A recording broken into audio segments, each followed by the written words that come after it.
With us to talk about the weekend's Gaelic football, we are fast approaching 20 teams out now in the Championship. Bríd Stack is on the line. We had routine victories in the extreme for Mayo over the weekend, also for Kerry and Tyrone and Cork. It was shaping up to not be a great weekend. The winning margins ranged from 8 points out to Mayo's 24-point win over Leitrim.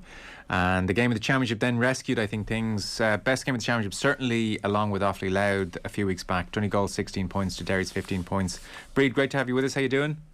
Good, Joe. How are you keeping? Are you well? Yeah, very well. There was a point in Ballybuffet on about 47-48 minutes where Derry took a 4-point lead, and in the context of Donegal only managing 6 points in the first half, that was a significant lead. Donegal were in big trouble here. Yeah, big time. And I suppose, look, what we saw from the absolute outset was, you know, a really slick, a really highly motivated, a really well organised Derry team. And they really took the game to Donegal. It wasn't by any means defensive. I thought it was just really, they got players back behind the ball, yes, but they were just counter-attacking at ferocious speed. And you know, all credit must go to Derry. I suppose my biggest gripe is that, you know, they don't progress any further in this competition, because if they were in any other province, they would, you know, be definitely reaching provincial finals. So it was an absolute cracker, and I think, like you say, it definitely rescued the championship so far. I think there was something like 24 points from play, a lot of them which were low percentage shots and low percentage scores, which was just phenomenal football on display.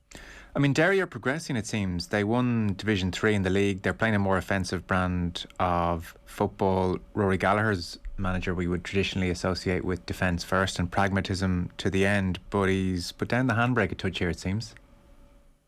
I suppose you have to look at Derry and say, like, Derry, you know, they don't need any sympathy at all. They have probably two of the best defenders in the country in my eyes, you know, in McKay and Rogers. And like I said, it's really unfortunate that it came to them being knocked out at quarter-final stage at Ulster, because they're a really, really class outfit. They have a phenomenal two wing backs as well that were really, really on the ball. They scuppered any threat of McHugh.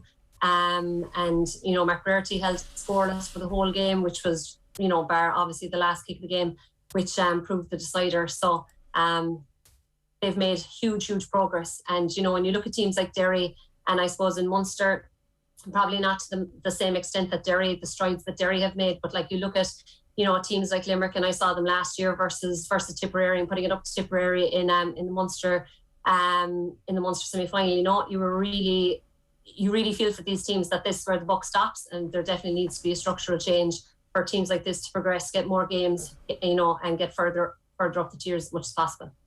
You suspect that Donegal would have been quite happy if they didn't have to risk Michael Murphy, but they did. To what extent did he change the flow of the game? It didn't seem like he suddenly got on, you know, mounting a ball or kicked 10-15 points, and yet I find it strange not to think he had some impact in turning the tide massively in this game either. Yeah, like he came on with probably about 20 minutes to go. It was needed. You know, he's such a massive presence that they just needed that bit of calm, and that's what he definitely does bring to this team, as well as stepping up and kicking two frees.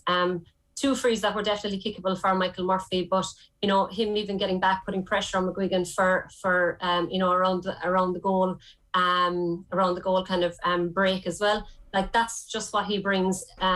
He just brings that calmness to the rest of the Donegal players. And I think seeing someone and a presence like Michael Murphy coming on the field just lifted Donegal, maybe gave them just that little bit of a boost that they needed when Derry were definitely on the ascendancy, you know.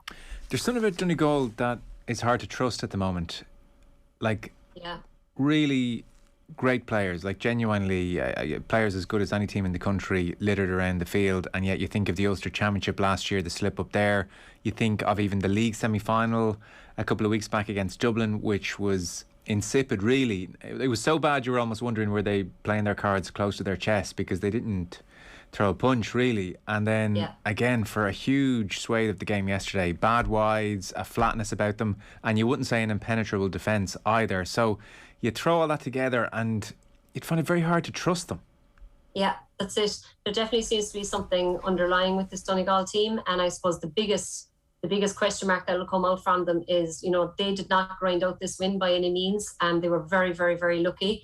And, if anything, things went really wrong for Derry, and things went really wrong for Derry as opposed to things going right for Donegal. Yeah.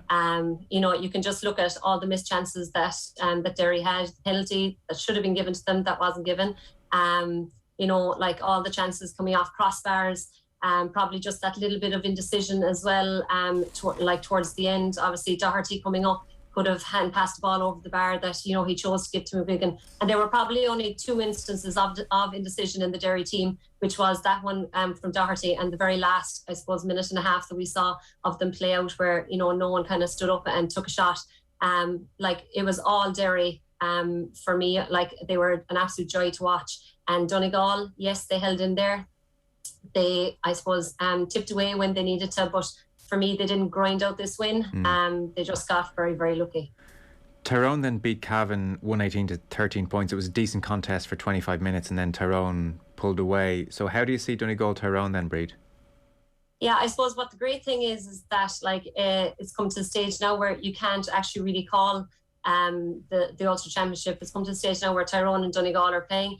Tyrone had a fairly emphatic win at the weekend. It was the McCurry show. That was probably the biggest thing to come out of it, and probably the thing that Donegal will obviously focus on. So in that sense, I suppose I would be a small bit worried for Tyrone, but they have a lot of big names to come back into their team for the weekend. But I suppose for me, they probably, like Donegal, hopefully got a big enough waking up call this weekend, in that it's not about coasting, it's not about I suppose getting the rub of the green, that we have to kind of grind out the wins, and it'll make for a great battle. And like I said, it's very, very hard to call. Probably would tip Donegal slightly, but it's very, very hard match to call, which is great. So thank God for Ulster football. I know. I mean, genuinely, because Leinster's obviously. I want to choose my words carefully. You want to be respectful to those chasing Dublin, but Dublin's dominance is just outrageous in Leinster now. So you're kind of writing Leinster off in your mind. Mayo feels, and you'd be very, very worried about the Munster structure as well at the moment. Like, I suppose as a Cork supporter, I'd be very worried going into this Munster final for the Cork team, that it was an emphatic win against Limerick, and I think if Limerick had ran at Cork a lot more, it could have actually been a very different result. I think Cork only had one forward score from play, within 60 minutes or something like that, which isn't good enough when you're coming up against calibre of Kerry. So do you expect Kerry to beat them reasonably comfortably, if you're being honest? Being honest, I suppose unfortunately I would have to say that. That's just going on what I've seen so far. Sure. I suppose given the injuries that Cork had coming into that game versus Limerick, given the injuries that they picked up in that game, which I hope aren't significant, but could be ones that, you're not maybe going to get right in 2 weeks if they're hamstrings, they're going to be very, very significant changes for Cork. And I don't think Cork have the depth, that they might have had in previous years. So, I suppose I'd just be a bit worried, all right, as Cork supporter coming into that match versus Kerry. The theme of the weekend up until the game in Ballybuffet was that we're just not getting competitive games at this stage of the championship, with nearly 20 teams out. So, I think everybody was thoroughly fed up by full time in Mayo Leitrim. So 24-point winning margin, 5-20 to 11 points. We'll just play a clip here of Terry Hyland, the Leitrim manager, speaking afterwards. We've heard rhetoric all year about probably the makeup of the championships and where it's going, and where is football going to end up in this country, because they call it an All-Ireland, but unfortunately it's not an All-Ireland. It's probably top 5 or 6 counties, and my fear is that in 10 years' time it'll go like rugby, and you'll see the smaller so-called weaker counties being feeders to the bigger guys, and TV and money come into play, and I have that fear that's the way it's going to go. Performance aside there, Terry, it's what we've seen there today, evidence that the provincial structure holds nothing really for counties like Leitrim. Well, it's not necessarily as much the provincial, you see. It's, it goes back to what has been muted by playing in a league system. Anybody from Division 3, Division 4, are the better playing against their own teams, improving on the back of that, building a bit of confidence, and then have to come up against one of the bigger guys and with a little bit of something built into them, and an opportunity then to go out and show their wares and see have they improved. That's the only way. Going out and get hidings like that is no good to anybody. You know what I mean? To be fair to the guys in there, they're frustrated, they're in bad form. You know what I mean? they'll be the guys that'll get in the neck for the next 3 or 4 days, and you know, through no fault of their own. So that was Terry Hyland. I mean, you look at the opening weekend of the Ladies Championship, for instance, and like the quality of game on offer there, just to give people a sense. In the senior division, you have Galway beating Kerry by a point. You have Cork just getting out of jail against Meath, 2-point win there. You have Cavan 15 points, Mayo 118 competitive. In the intermediate, you have Leitrim beating Fermanagh by a point. You have Westmeath Longford going to extra time. You have Kildare Roscommon 4-point game. Down and Offaly, just a goal the difference. In the junior division, you have just a goal the difference between Antrim and Derry. So you've more games, you know, for everybody to enjoy. And secondly, 90% of those games are competitive. Like, I know they're discussing various options in November at Congress, and that's the plan. I just, at this stage, it's hard to argue for any other system other than some kind of a league system. Like, it's done, the current format, not just provincial, but just lesser teams playing against bigger teams. It's just pointless exercise.